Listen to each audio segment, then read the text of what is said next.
Cool. So I'm here today with Murendeni Mafumu, the founder of Kusini Water. Thank you so much for making the time. So first question, what is Kusini Water? Yes, so at Kusini Water, our primary objective is to ensure that everyone has access to safe drinking water. So we make water purification systems and distribution systems from locally sourced materials such as macadamia nut shells, and we use renewable energy to supply water in communities that are most affected by lack of access to safe drinking water. Okay. How exactly do you do that? Yeah, sure. Yeah, I mean, that's definitely a question that we always get. So the first part of we've got a three-stage system in a sense.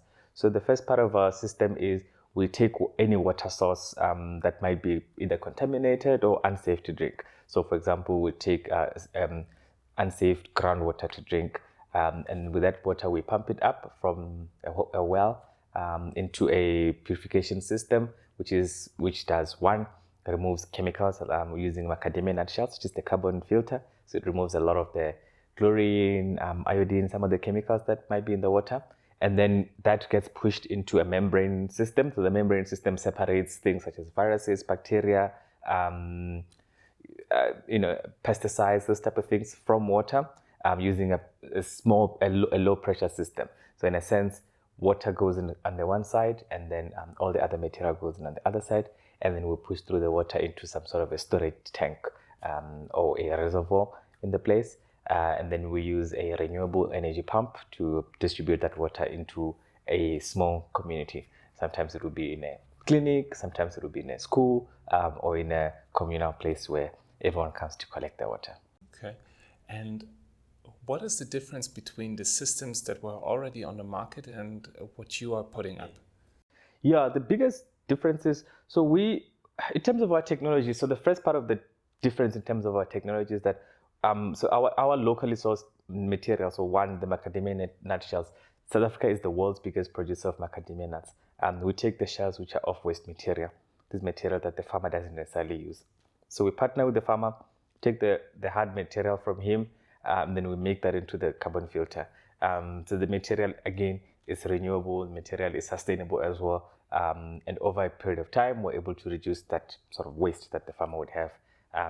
Second part of that is that our membrane filtration system is a low pressure system, so it doesn't need grid energy. So it doesn't need Eskom power or grid power. It can be pushed through using either gravity or using renewable energies, solar or wind. So the biggest difference with that and reverse osmosis would be the energy requirements. The waste that comes out of the system is very, very low. And also, again, we work a lot in improving access for communities that have not had any access to safe drinking water or any piped network at all. Wow, I mean, that sounds amazing. How did you come up with the idea? Yeah, so over the last 10 years, I used to work for in the municipal space. So I used to work for City of Cape Town as a water technician. One of the biggest things that we noticed, and it's still the case, is just how unequal in big cities, especially in the African continent, just how unequal societies are within the same city. And those inequalities are very, very easy to see. And one of the biggest sort of barrier that I saw when I was working in the municipality is the access to safe drinking water. When you go into a community, and this is in the City of Cape Town, you can go into a community 5 kilometers apart. This one has piped water. They just wake up in the morning, open the tap, and you take it for granted. 5 kilometers away, just across the track, it's a very different story. Someone would have to walk for a couple of kilometers to go collect their water from a water collection point. And the big challenge that comes out of that is that in the informal settlements, again, this is a big African continent problem.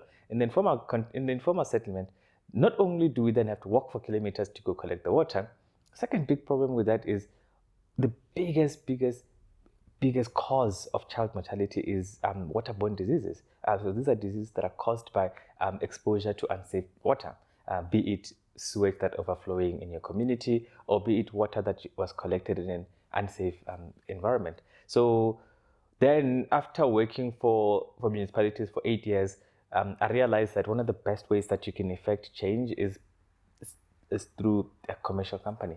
It's not an easy job for municipalities to do. They've got challenges of one, maintaining the current infrastructure, which is not enough to sustain water for the 5-6 million people that are in the big cities. So they have to maintain the current infrastructure. They have to maintain the balance between non-revenue paying communities and revenue paying communities. So they never have money to then build up new infrastructure. So we decided to then put in a commercial eye or commercial angle to that, and start to work directly with businesses to improve that. Okay, wow. I mean, many people see this problem and this issue, but not so many people say, okay, let me tackle this, and let me tackle this even through a business approach. What is the business model exactly? So how do you plan, or are you generating revenue? Yeah. And we work with communities, low-income communities that, one, need the water, but two, can't afford to pay for the water. So our business model really relies on working directly with business to business, from us, business to businesses. So we work a lot with other big multinational companies. So what we do is that we give or produce systems for high-income communities or high-income companies that takes them off the water grid in their offices or in their operations. So we make them buy the systems, make them buy the water from us at a good rate, a normal high rate that they can afford to pay.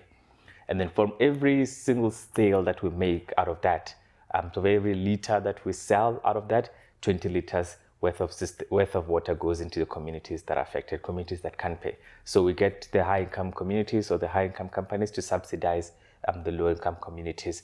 And the idea is that the more we scale, the more we're able to reach more and more multinational companies or more and more households within the high-income communities, the more money trickles down into our Kusini Water Fund, which allows us to run, to get new projects in communities, to run those projects and to sustain them. Yeah. Okay, so what do the products that the multinational companies or high-income households that they buy, what do these products exactly look like? So the first part of our system is so for example, we'd have 1,000 liters per hour system that produces water primarily for their water coolers, for example. So let me make an example with a company like Red Bull. So Red Bull, we supply them with water for the events that they do. So then they'll buy water from us. Secondly, in the office that they sit in their head office in South Africa, we purify water from the sea and supply it into their building using our technology, and they pay for every kiloliter that they use out of that. You purify seawater for Red Bull. Mm-hmm. Wow. Yeah, and then so that's basically the model. So that's what the product looks like from a company point of view. From 2020, we're making a home filter, so a smaller version of that same filter that allows for homes to purify their water under the kitchen sink using the exact same model. So for every household that buys the system from us for a couple thousand rands, we're then able to then trickle down that revenue or the profit that we make out of that to fund more and more projects around Gauteng and other provinces in the country. Okay, and how would the access to water look like for someone in the communities that you were talking about that don't yet have access to clean drinking water? Yeah, so at the moment, so we sort of look at it from a short, medium, and long-term point of view. Short term, we're targeting areas that frequent kids mostly, because the most people that are affected the most are children, especially children under the age of 12. So the first part of our model is that we put systems in schools first and foremost, so schools and clinics. So we put systems there, we put water tanks there, we put solar system that allows for that school to constantly have water. The advantage of doing that in schools is that schools really form a big part of a community heart. So that's where a lot of people spend a big part of their time. Kids spend a big part of their time. But also we're finding that households are now starting to come and collect using the 25-liter jerry cans. They come in to collect water from the same spot. So that's really the short-term goal. Get the schools to have safe drinking water 24/7, that the kids can drink safe drinking water, but also the community can come and collect drinking water. Then the second part of that is that we're going to do the exact same model in informal settlements, where it's going to be communal taps. So we put up the borehole, put up the treatment system, put up tanks, and a few collection points with taps. Long-term vision is that every single household within low-income community will then have a piped network that goes into their house from the same water treatment facility. So it's water treatment facility, be it's in a school or it's in a clinic. The only difference now would be that that same water treatment facility is connected to taps that are connected directly into people's homes. And the idea being that we want to help municipalities to fulfill their service delivery objectives. So we put up the infrastructure, goes directly to people's homes, and they can then start to pay a few cents per liter that they use directly into the municipality, so that they can continue to maintain the facilities working with us. So I don't know if that makes sense. Yeah, that does make sense, and it's a big vision, and I really love that. Yeah. Wow. How did you start this? Like, how did you come, like, seeing this inequality, seeing the need for people to have safe drinking water? How do you start a business like this? Yeah, so what was your first step? First step was to apply for as many pitching competitions as possible. So 2016, I resigned. So actually what happened was that 2015, I resigned from work, and then I went and got an internship at Microsoft, actually. Just have to run from here. I went and I got a job at Microsoft as an intern. And part of the reason was because in municipalities, municipalities don't function like private companies because we don't necessarily have clients. For example, we don't have a lot of so the stakeholders. One stakeholder, which is the main government. So work environment in municipalities is very different to work environment in private sector. So I wanted to sort of gain experience from a private sector. So I spent 6 months at Microsoft, and then I spent the next 6 months putting together a business plan. And not a business plan in paper, but business model, coming up with the ideas and coming up with all the systems. And in November, I went to pitch to as many, during Global Entrepreneurship Week, to pitch to as many startup competitions as I possibly could. One that was to sort of see if the idea has merit, because I wanted to sort of get people's feedback from the idea, and also try and make and generate as much grant money as possible. So then I got my first grant funding in 2016 from a pitching competition, 2 pitching competitions. It was roughly about 150,000 rands. And then that's when we got the first product out in October 2017. We got the first product as an MVP in Wheatbank. And then from then on, we then started to build more and more sort of client base, but also to build our story out as well to get more people to sign up. You have several products, if I understand correctly. Correct, yeah. What was your first product? So it was a shipping container system in a community that affected by lack of quality because of mining activities. So there's coal mines in and around. Most people work in the coal mines around there. But the challenge with that is that the mining activities are affecting the quality of the drinking water. So we started to purify that water in a shipping container and selling it in refill model. So people would come in and pay a few cents per liter to refill their bottles. So that was the first product we launched, working in a partnership with a local organization. And then we went on from then on to launch this sort of a corporate corporate product, and then the home product as well. Oh wow! So how did you know how to build this container? Did you already know that from your work with the municipality, or did you have to innovate? Were there any failures or challenges on the way, or was it clear cut? Okay, I know how to build this thing. Let me just set it up. I got the grant money. I just need to apply it. YouTube is my best friend. YouTube and Google are my best friends. 5 years ago, nearly 5 years ago, I didn't know anything about nanotechnology. We primarily would say we in the nanotechnology space primarily. I didn't know anything about nanotechnology. I read every single thing up on Google, every single thing on YouTube, and all the product.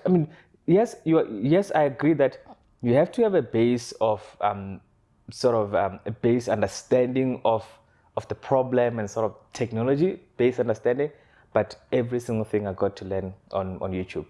How to put together the product, the membranes, and the size of the membranes, the levels of porosity, those type of things, and we 3D print our shells. I got to learn about 3D printing nearly 5 years ago.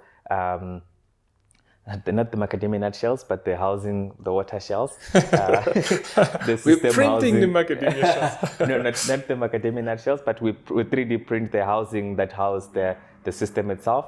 And I didn't know anything about 3D printing. Every single thing I got to learn on YouTube, on Google. So I'd say, yeah, I had a base scientific knowledge based off of the fact that I was in the space. I did my BTech thesis in the water engineering space. It was in industrial wastewater treatment, but the technology that we have, all the business model, every single thing we learned online. Wow.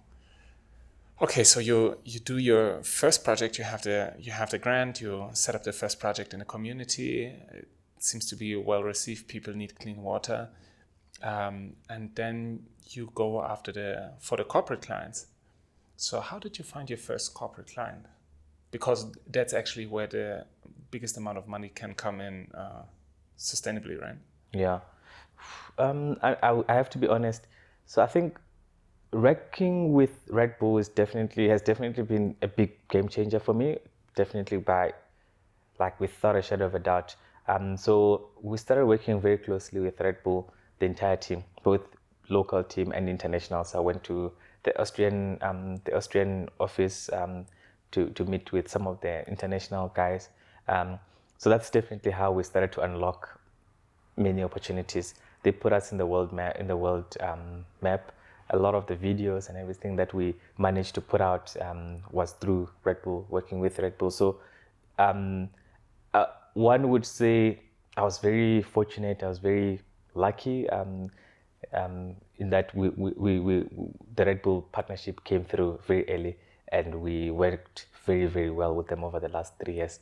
And they are definitely our biggest supporters. So that's how we got to find more and more clients, because people started to see our story online, started to see our story on local newspapers, national newspapers, and they came to see a lot of our sites. So people just rock up in our sites. I remember one time I was in our site here in Four Ways, and I just remember this old man coming in and knocking on the window, and he says, "No, I read about you. I googled you, and then he found our location on our website."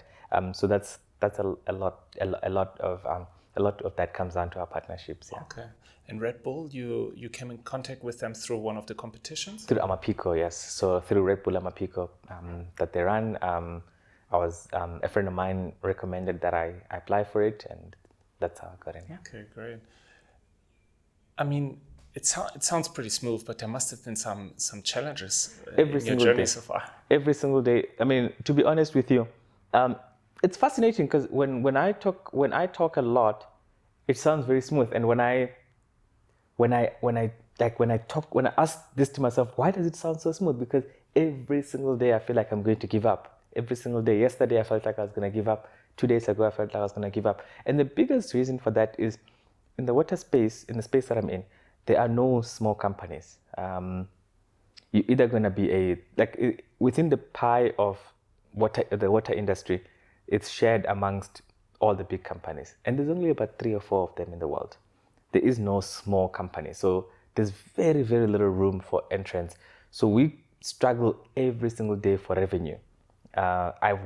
We've changed the business model so many times to try and generate revenue. Cash flow has always been biggest challenge that I faced.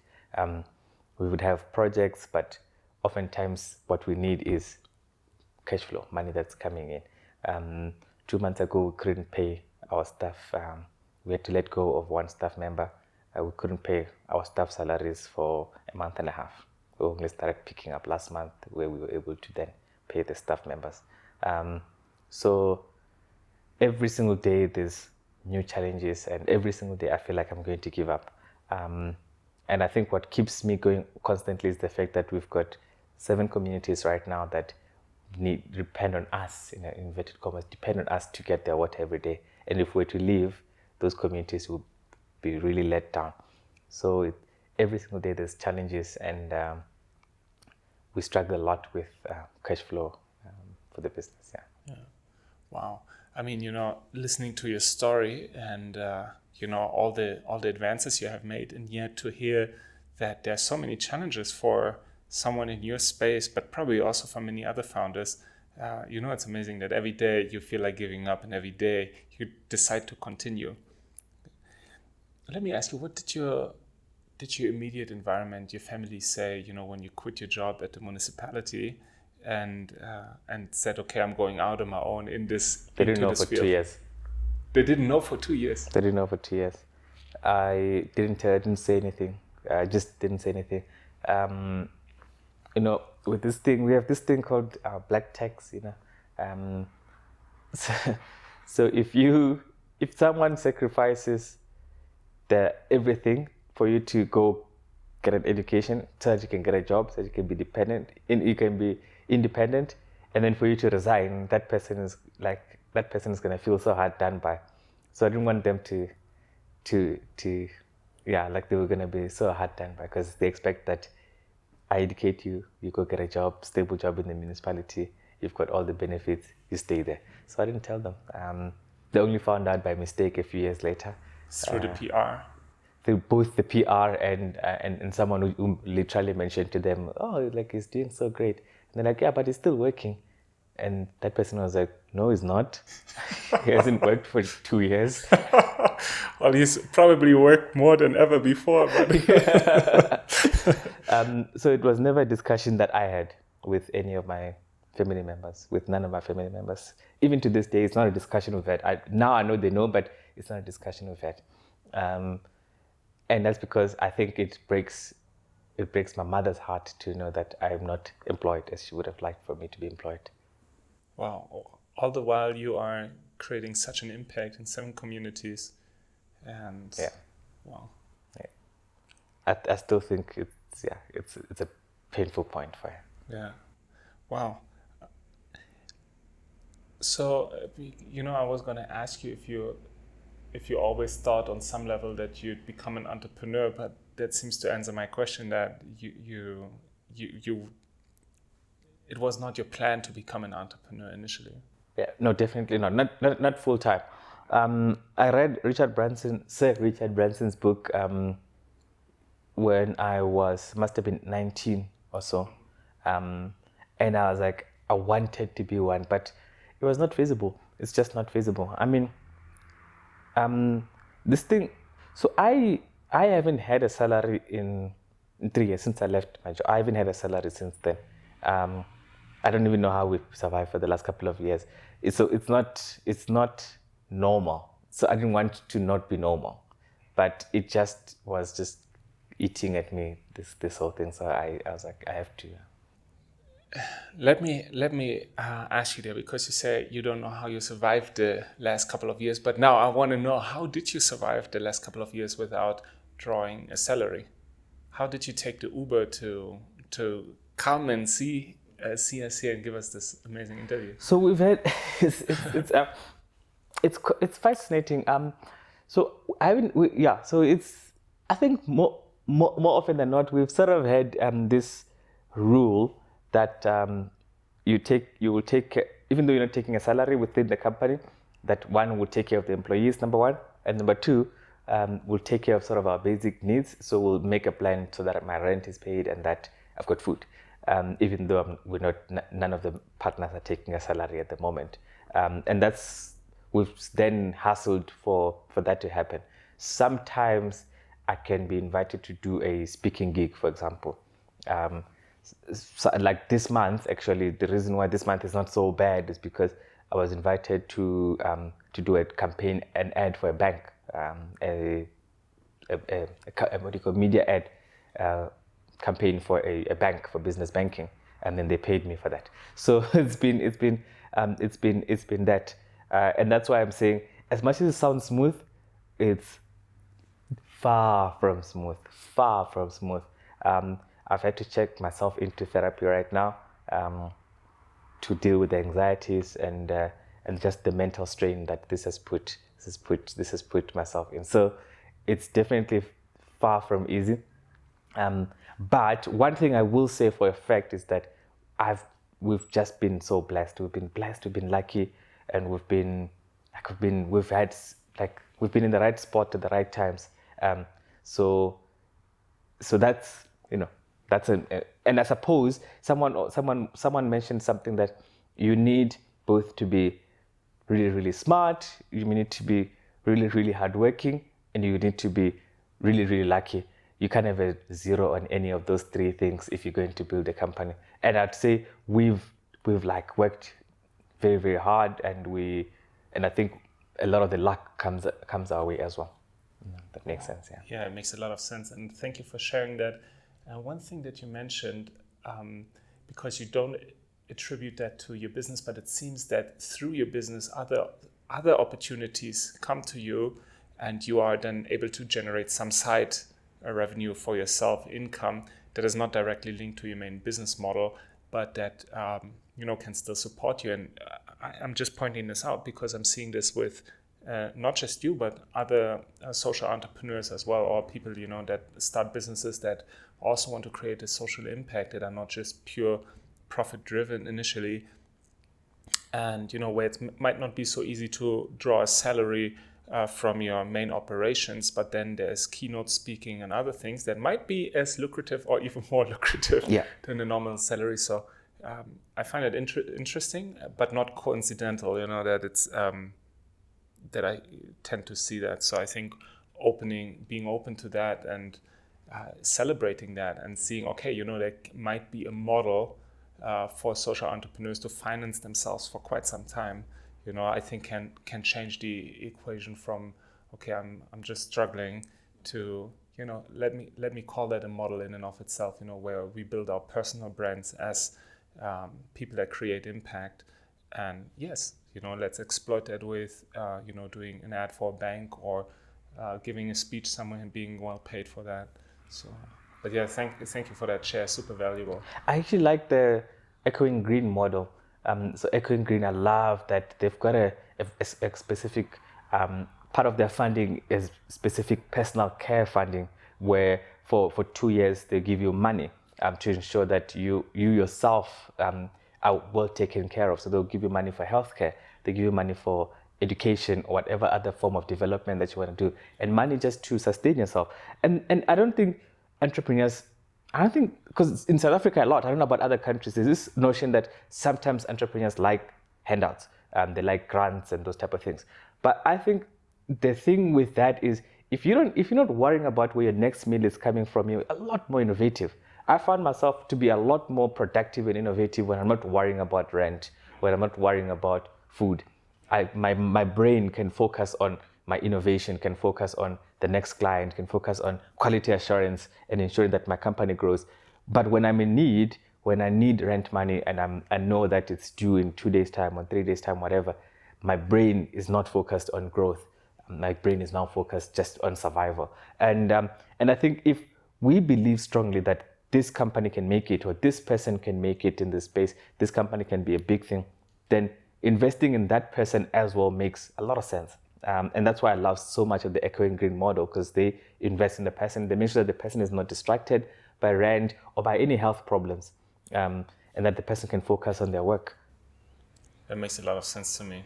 And yeah, I totally agree. And I think, the biggest asset of any company, even if it has a ton of machines, especially in the initial years, will always be the creativity, the drive, the vision of the founders, the change makers. So it makes a lot of sense to invest in that, and give them the mental slack, the mental capacity to focus on what they're supposed to be focusing on, and not on, let me call it the small stuff, but the one that will, kill your creativity if you're just focused on that.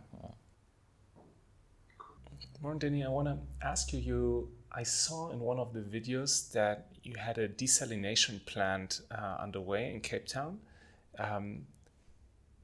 Right now, for 2020, you're focusing on the launch of the bottles that you want to sell. Tell me a bit more about the strategy, or just how happenings lead to desalination plant and the bottles. How does all of this integrate in your bigger vision? Yeah. So what we're doing is that, so we've got 2 provinces, highest income provinces in the country. So that's Western Cape, Cape Town, Waterfront, and Sandton, Johannesburg, Gauteng. So we believe that in order for us to not worry too much about company, we need to generate constant revenue. And part of that is having projects that are loud and bold and disruptive in those 2 areas. So in the Waterfront is the desalination plant, which is a once-off, a flagship project. So that allows us to, one, supply water to the Red Bull building, but two, demonstrate our technology. So anyone and everyone can walk up to the plant and see it live, see the technology in working at first hand. And the reason for that is generate a lot of marketing for ourselves, generate a lot of PR, as well as people can get to experience this thing in in Africa's busiest spot in the waterfront. We can generate, some money from selling the water from that spot, and that continues to support our project within the low-income communities in the Western Cape that are affected. Here in Johannesburg, we've got the same thing here in Sandton, where we've got a flagship store again, where anyone can come and see the technology work firsthand. They can experience it, and they can buy products from us directly from our shop. Those are the two areas, special ones off, and that really generates a big part of what we want to showcase as our technology. And then in 2020, a big focus will then go into us going into the consumer market to sell the home filtration system. And those two areas, those two shops, will again be distribution points for those systems, even though a lot of that is going to be coming through our website. So our vision to 2020 is to, one, sell as much in the two sites as possible, to increase. By next year, June, we'll be having 60 sites from 7. We'll be moving from 7 to 60 sites through a corporate partnership that we've just developed with one of the world's biggest logistics company, which is going to be putting up 50 different sites throughout the country. So we're going to be focused on getting those sites to be as functional as possible, generating revenue to make sure that we maintain those sites, and then... That is in the communities? 50 different communities, 50 different low-income communities for free. And anyone can come and get the water from those sites. And the idea being that will then be funded and supported through our flagship stores, where we do the 1 for 20 business model. For every liter that we sell, we give 20 liters throughout those sites. Wow, that's amazing. That sounds so powerful, and great vision, and again, a great testimony to how partnerships, something, let me say, non-tangible in a way, can really fuel your business and grow it to an extent that you could not have done it if you said, okay, we have to make that happen ourselves. Right? Yeah. How did you finance the desalination plant? Yeah, so Red Bull paid for a part of it. A big chunk of it was paid for by Red Bull, both Red Bull South Africa and Red Bull International. And then we've also got through some government grants to pay for it as well. So that's how we financed it. Yeah. Okay, wow, amazing. What has been your biggest learning on this journey so far? Yeah, so one of my biggest learning is, one, no one wants to get on a stationary train. So done is better than perfect. So if we had waited for stuff to be perfect, would literally be nowhere. So we made a conscious effort to build. So to build as quickly as you can, see what fails as quickly as you can. And I know that sounds very cliche, it sounds very startup-y, but we've learned such a huge lesson from failing really, really quickly, from building really, really quickly. We went from November 2016, we've got money. A few months later, we've got product in the hands of the people. Few months, and normally that process would take a couple years. So done is better than perfect. Build, because people will get on a moving train instead of getting on a stationary train. It's always nice. I really enjoy it when people come to one of our sites. That's one of my biggest proud moments, where someone comes in and they can touch and see and feel the technology. It's not something that we're just talking about. So anyone that wants to make an impact, let's just start. It won't be nice, it won't be beautiful. Who was it? Reid Hoffman said that if you wait until if you're not embarrassed enough by your product's first release, you've released too late. And I was very, very embarrassed by my product's first release. So again, it's start. People will get on because it's a moving train. Mm-hmm. Oh, I love that.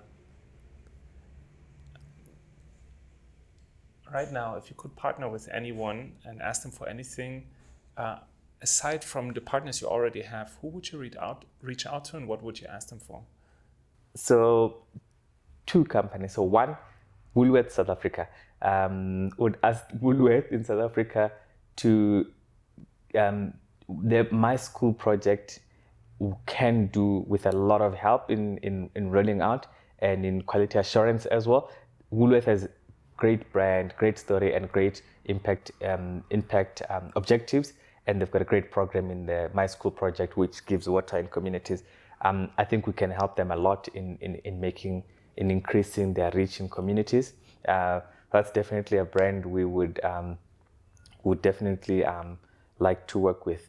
And I suppose the second one, we've got this company. So what the second challenge that we face, which is a beautiful problem to have, I suppose, is our inability to find sites. So we want to find sites, to as many sites as possible. So we want to partner with a company that has huge footprint throughout the African continent. So a company, for example, like Coca-Cola. I'm not saying Coca-Cola because I know Coca-Cola is a polar opposite of Red Bull. But a company that has presence in the African continent would like to partner with that kind of a company, because finding sites is our big challenge. Finding communities that like access to safe drinking water, accessing those communities and putting the systems is much bigger problem than the technology problem. Okay, wow, I find that interesting. Yeah. Let's talk about that. On the one hand, you see, you can see the stark differences between, let me say, well-off people and then the people that lack access to safe drinking water. On the other side, you say it's challenging to find these communities. Yes. What creates that challenge? So the biggest challenge is one, site security. So if you're finding a site, you need to ensure that water will be produced and it's gonna be easy to produce, but also easy to secure, and also can be distributed easier. So the biggest challenge within the African continent is the fact that there's no mapping. So you can't, like in informal settlements, is that you can't map informal settlement because they spring up. So we are physically constrained. We physically cannot go into every community. We can have an idea, but we need to be in the community. We need to know the community, have good partnership with the community, because it's unsafe to leave a project where you don't know anything. So we always struggle to find the sites. We know for a fact that in Nairobi, in the Kibera, there's big problems, but there's no ways we'll be able to get into Kibera. There's no ways. We don't know anyone. We don't know anything. So there's problems, lack of access to safe drinking water, but we don't have any access to it. Okay. We can walk in the Kibera, but we don't even know where to start putting up the system. Yeah. So you need partners that you can trust, that have the insights, that have the mapping, in order to be able to provide your solution. Yeah. I mean, even in South Africa, in Khayelitsha, where we've got our impact site, we had to find a company which works with Reformed Gangsters. It's an amazing organization. Actually, we should visit them. Side note, it's called Gangster Museum. They work with Reformed gangsters. So they, even in Cape Town, a community that I stayed in for 8 years, a city that I stayed in for 8 years, we couldn't find sites. We had to find a local partner who took us, drove us around, introduced us to people, and can say, well, you can work from here, you can work from here. You know what I mean? It's such a huge challenge. Now, if you do have a partner, they say, okay, we can guarantee security, we have a site for you. How much would it cost to set up a system to serve a community? Yeah, so it varies. So it starts anything from about $3,000 to about $200,000. So that depends on the size of the system. Average system that we put up is $5,000. So roughly about 80,000 rands. And that's a solar powered, full and integrated automated system. Wow. And how many people can it serve? Yeah. So that does about 60,000 liters every day. So generally about 400 or so households, 300 or so households. Yeah. Wow. That's quite a lot. Yeah. The drinking water, or the water from the tap that I have here in Johannesburg and Bryanston, is it safe for me to drink? 110% safe to drink, yeah. 100% safe to drink? I was more worried about water when I was in Europe than when I was in Joburg. Are you serious? I'm serious. And I mean, they did say that it's good to drink, but a lot of people drink bottled water in Europe, so I was like, I'm not sure. But Johannesburg, Cape Town, basically most 8 out of 9 provinces in the country, we can almost guarantee without a shadow of a doubt that tap water or municipal water, and not anything else, municipal water is safe to drink. There are 2 provinces where you can't guarantee it. That's in Mpumalanga and Free State. Okay. So basically wasted the money that I used to buy some water today in Woolworths in the morning. Yes. Well, I'm actually very glad to hear that. Yeah. No, it's definitely safe to drink. Definitely. Okay, great. And my final question for you would be, what would be your advice to a young person in South Africa today? There are so many opportunities right now in South Africa if you want to start a business. So many opportunities. Make YouTube and Google your best friend. You can not just learn about opportunities, but also learn about what business to start. There's so many resources out there. We have, like, the world now is literally in your hands. So much information, so much resources. When the president made this the undertaking that he will support startups and small businesses, it's very easy for a president to say that, but a lot of people are starting to see that manifest. And I will be honest with you. I mean, I've received so many grants in the last couple of months to help me scale my company. So much so that I've received a grant to get a commercial vehicle, something that it wasn't necessarily a normal case in the last couple of years. So opportunities are there. Make YouTube your best friend, and you can start a company in anything. How did you come up with the name Kusini Water? Yes, so Kusi is a small village in Venda. So if you can imagine those, a village which has tea plantation and streams of water dividing the tea plantation, as well as dividing communities, but at the same time that's a place where all the people come to collect their water. That's where their crops get watered from. And this stream, as it flows, it nurtures 10 or so different communities that are all luscious and green, and they're all self-sustaining. So that's a Kusi. It's like a utopian vision of that I have for sort of growing up. So that's a Kusi in Venda. So it's by the utopian village. Yeah. Okay, now my final question. You as a founder, how could one support you? Not just in terms of partnership with the business, but what do you need the most right now to drive your business forward? Wow, I've never thought about that. I don't know. Honestly, I don't know.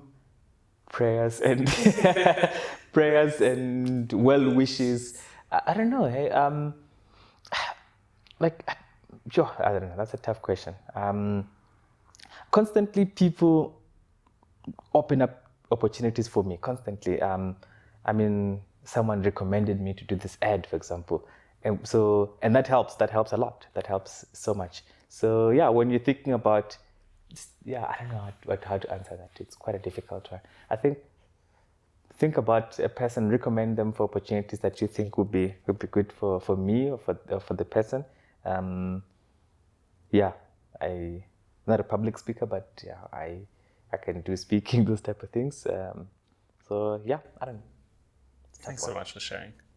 Thank you so much for having me.